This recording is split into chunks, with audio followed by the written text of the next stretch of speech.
Okay, part 2 na tayo ng ating quiz number 4 dito sa Basic Algebra Review. Bebe. Ulitin ko, no? Kung gusto mo, mag-take lang muna ng quiz para sa tawag dito before ka ano yun? May inon ako dito. Paano yung laser pointer? Laser, ganyan. Kung gusto mo mag-take muna ng quiz class before panoorin ang solutions na to, ah, puntahan mo lang ang description sa video na to. Nandun yung link papunta directly sa quiz number 4. Okay? Para gusto lang kung gusto mo, class. Okay? Mas okay kasi kapag nag-take ka lang muna ng quiz bago mo siya panoorin yung ating mga solutions. Hindi mo kailangan mag-register para makapag-take ng quiz. Diretso ka lang, class. Mayroon dong take button na pipindutin mo. Pwede ka na magsagot. Okay? Itong problem na to. Today, I am 1 more than 11 times as old as my son. 9 years from now, I will be 7 more than 3 times as old as him. How old is my son? Ayos. Ilang taong gulang yung aking anak na lalaki, bebe. Itong nagsasalita, tawagin natin na si father. So, sabi niya ngayon. Ngayon daw. Tawagin natin ang present age ni father, class, ay F. Itong nagsasalita.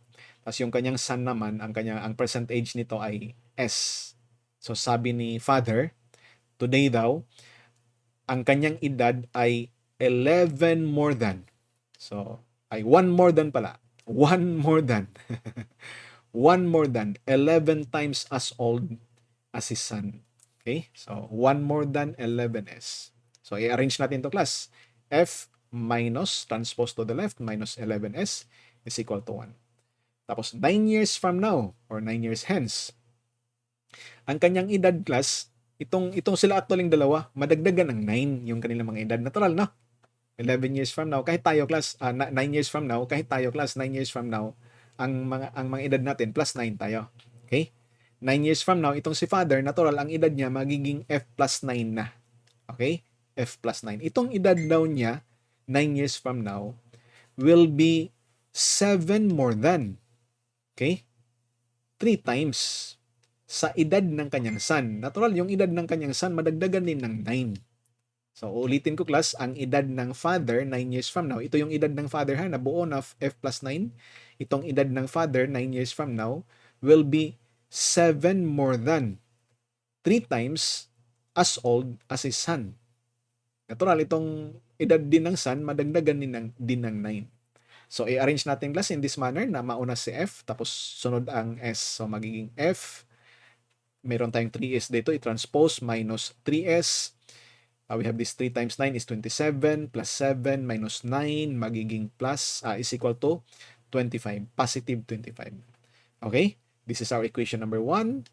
Equation number 2. Kuha natin last yung F from equation number 1 at saka equation number 2. 34 yung F at saka yung son naman ay 3 years old. Baby. Baby talaga yan kasi 3 years old pa lang eh. Yung sagot natin. Sunod na problem. 3 times Dick's age plus Tom's age equal twice Harry's age. Double the cube of Harry's age is equal to 3 times the cube of Dick's age, added to the cube of Tom's age. The respective ages are relatively prime to each other. How old is Harry? Ilang taong gulang na si Harry, class. Kung na-encounter nyo na, class, no, ang problem na to, ay ang actually na tanong nito, class, ang original pala na tanong nito ay ano yung sum ng square ng kanilang mga edad. Okay, yun yung original na tanong. Ginawa lang natin dito, class, na tawag dito, edad ni Harry lang yung tinanong. Ayos lang. So, paano i-solve, class? Sir, ano yung ibig sabihin ng relatively prime? Okay? Pag sinabing relatively prime, class, hindi talaga yan necessary na prime numbers ang kanilang mga edad. Hindi necessary na prime numbers, class. Pwede prime, pero hindi necessary. Pag sinabing relatively prime, ang kanilang, tawag dito, class, ang kanilang common na factor ay walang iba kundi plus or minus 1 lang. Okay? Yun lang ang kanilang common factor. So, example siguro, class, sa relatively prime ay na mga numero ay what? Okay, mag-isip tayo, class. Pen ito ay ano ba? 12 at saka 25, they are relatively prime. Kasi ang factor nitong 12 ay 4 at saka 3. Pwede rin class 2 at saka 6, no? 2 at saka 6. Meron pa ba? Ayun lang class, no? So, dito naman, 5 at saka 5. Okay? 5 at saka 5. Parang ganyan lang. So, wala silang common factor class maliban sa 1 and negative 1. So, they are relatively prime itong dalawang numerong to. I hope tama yung nahanap natin na example. Basta yun yung idea. Okay? Wala silang common factor. Control E. Erase natin yan. Now, isulat natin class yung ating mga equations. 3 times Dick's age. So, i-times 3 natin to. Tawagin natin yung mga edad nila, no? D kay Dick, T kay Tom, H kay Harry. So, 3 times Dick's age plus Tom's age equals twice Harry's age. So, is equal to 2H. Ayos. Yung pangalawa naman class, double the cube of Harry's age. So, i-cube natin yung H, tapos i-times 2 natin. So, double the cube of Harry's age is equal to 3 times the cube of Dick's age. I-cube natin yung age ni Dick, tapos i-times 3 natin. Okay? 3 times the cube of Dick's age added. Okay? Itong 3 times the cube of Dick's age added to the cube of Tom's age. Ganyan yung ating equation. So, paano natin isolve class? Ito lang yung mga available nating class, no, na equation. Wala natin yung ibang equation magawa galing sa statement sa problem. Fortunately class, no, kasi di ba alam natin na kung meron tayong tatlong equations, kailangan natin ng meron tayong tatlong unknowns pala. Kailangan natin ng tatlong equations para ma-solve yung problem. Para ma-solve yung mga unknowns.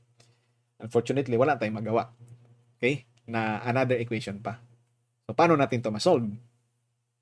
Fortunately, class, itong sinabi na relatively prime, makagawa tayo dito ng decision para ma-solve natin yung mga problems. Okay? Maka-conclude tayo dito, class, mamaya sa ating mga equations. So, ang sunod dito class, no, depende na sa inyong skill, depende ka kung saan dadaan, paano siya i-solve. Pero sa lahat ng mga solutions na ginawa ko nito class, wala talaga tayong lusot sa factoring nito. Kailangan talaga natin mag-factor. So, kailangan natin itong gawin class. So, para magawa natin yan class, itong 2H, i-pair ko to sa dalawang D para ma-factor natin class yung 2. Okay? So, ang ibig sabihin ko class, isulat ko, we have this 2H. Itong dalawang D dito, i-transpose ko dito. So, minus 2D. Okay? Is equal to T. Alam natin, meron pa tayong isang D na hindi pa nagamit. Plus D. Kasi tatlong D yan eh. Okay? Dalawang D lang ang pinasa dito. Ganon din gagawin ko dito sa isang equation class. Itong 3D cube, i-pair ko dito class yung dalawa nito, i-pair ko nito class. So, meron tayong 2H cube dito. Ang dalawa dito, kukunin natin, i-transpose natin to the left, minus 2D cube. Okay? Is equal to T cube. Meron pa tayong isang D cube dito na natira. Bakit natin ginawa yan, sir? Alam natin class, from here, ma-factor natin yung 2. Dito rin class, ma-factor natin yung 2. Okay? Yan yung isa sa mga dahilan. Now, ngayon class, no, i-quotient natin to. Ito class. Itong quantity na to, ma-factor natin yung 2. Okay? 2 times h cube minus d cube. I-divide natin class ng quantity na to. 2 times h minus d. Bakit ganyan, sir? Nakita nyo na class ang role ng factoring mamaya, no? Kung hindi nyo pa nakita, para makancel actually natin yung h minus d. Okay? Kung hindi nyo pa nakita, class, ipakita natin mamaya ang factor nito. Is equal to what? Ito naman dito sa right side, natural, ang quotient ng nasa right side din ng ating mga equation. So, itong quantity na to ay t cube plus d cube. Itong quantity na to ay t plus d, all over t plus d. Dito ma-cancel na yung 2. So, paano to i-factor na h cube minus d cube? So, naalala nyo, ang factor niyan, kung meron tayong x cube plus y cube, naalala nyo ang factor nito? Sulat ko lang class para ma-recall nyo class. We have this x plus y, kopyahin mo lang yung sign, x plus y, times x squared minus yata dito, plus x cube, minus tayo, minus to dito class. x cube minus y, x minus y plus dito class, plus xy plus y squared. Yun yung factor nito class. Okay? Itong factor ng ating h cube minus d cube. So kung i-apply natin class, magiging h minus d. Okay? H minus d na to. Times what? Ito na yun, h minus d. Times h squared plus h times d. Okay? Plus d squared. Yun yun. All over h minus d is equal to, how about the factor ng t cube plus d cube? So, ito uli class yung ating pag-factor dyan. Tingnan natin ha. Bahin ko lang kulay dito. We have this x cube plus y cube. Ano ang factor nito? Plus na to class. We have this x plus y. Okay? Kopyahin mo rin yung sign dito. Parang t ito. Plus. Magiging ano dito? X squared minus xy. Okay? Minus xy plus y squared. Yun yung factor niyan. So, kung i-apply na natin dito class sa ating t cube plus d cube, magiging t plus d. Times what? T squared minus t times d plus d squared all over t plus d. Kuha niyo na bakit natin ginawa ng ganito. Pinrepair natin kanina. Kasi makancel natin yung h minus d, makancel natin yung t plus d. Tapos class, ito na lang matira sa left side ng equation, di ba? Ito na lang siya class. H squared plus hd plus d squared. Sa right side ng equation naman, ito na lang matira. T squared minus td plus d squared. Cancel uli yung d squared. Okay? Parang dahan-dahan nating na buo yung ating equation. Itong left side class na itong negative t, i-pair natin to silang dalawa. Itong mga product. I-pair din natin tong dalawa, itong mga naka-square. So, unahin natin tong td. Transpose natin to the left plus hd. Okay? Is equal to t squared. Ito i-transpose, magiging h squared. Factorable dito nas yung d. Okay? So, ang matira dito ay t plus h. Ito naman, this is the difference of two squares. Alam ko na kabisado nyo to. Marami sa ating kabisado itong class, pero isulat ko lang dito class, ang x squared minus y squared, ang factor nito class ay equal to x minus y times x plus y. Yun yung factor niya. So, para sa ating quantity t squared minus h squared, ang factor niyan ay t minus h times t plus h according to this. Very clear. Cancel na naman yung t plus h. So, meron tayong quantity class na d is equal to t minus h. Pero kung tingnan natin dito class, no, mas maganda kung si t is equal to d or h plus d transpose. H plus d. D plus h, h plus d. Pareho lang yan. Bakit si t ang pinagdiskitaan natin dito? Dahil sa equation number 1, di ba? Pwede natin masalpak ang value ng t dito class. Okay, so 3d from equation number 1 plus t, which is equal to h plus d, is equal to 2h. So meron na tayong equation class na h, kasi i-transpose mo to, maging 2h minus h, h na lang matira, is equal to 4 na 4d. Ayos. So anong sunod gagawin nito class? Kasi hanggang dito lang yung sagad sa ating equation. Anong gagawin natin? Tanggalin ko muna yung kapugian dyan para sikat. Okay.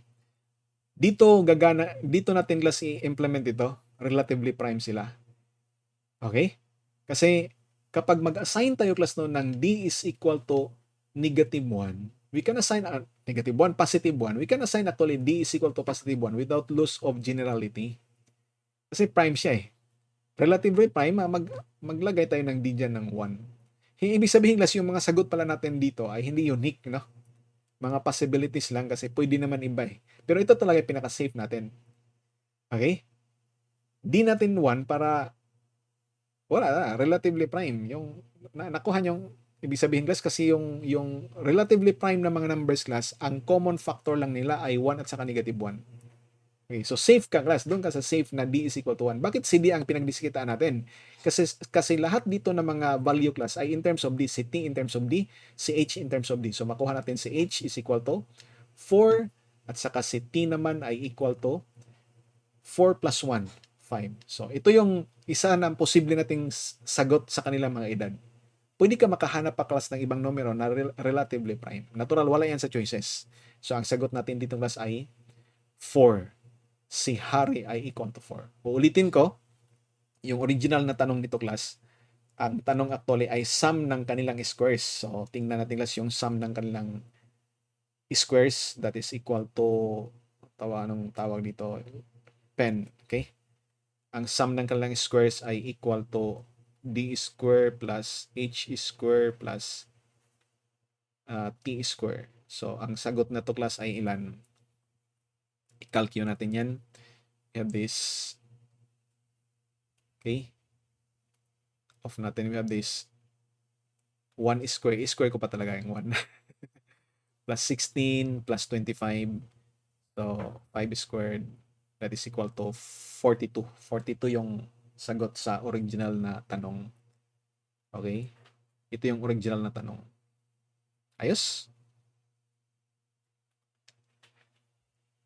Twice the larger of two numbers is 3 more than 5 times the smaller.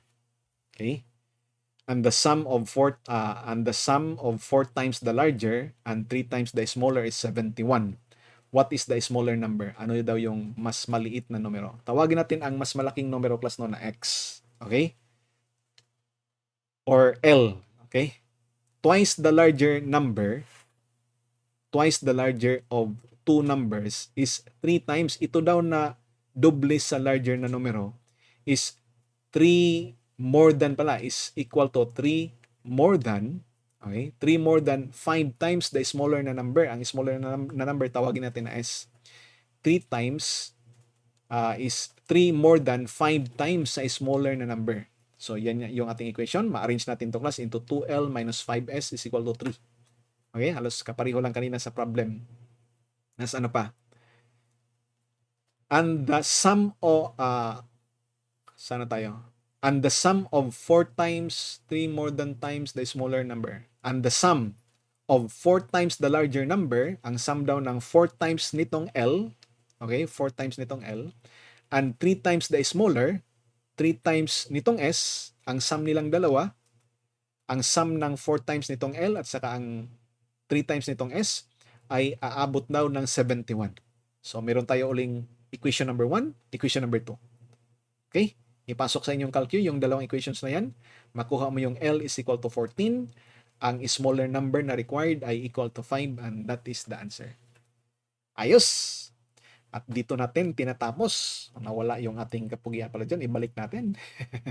At dito natin tinatapos class yung part 2 ng quiz number 4 para sa Basic Algebra Review. Baby! Okay? Salamat sa pakikinig.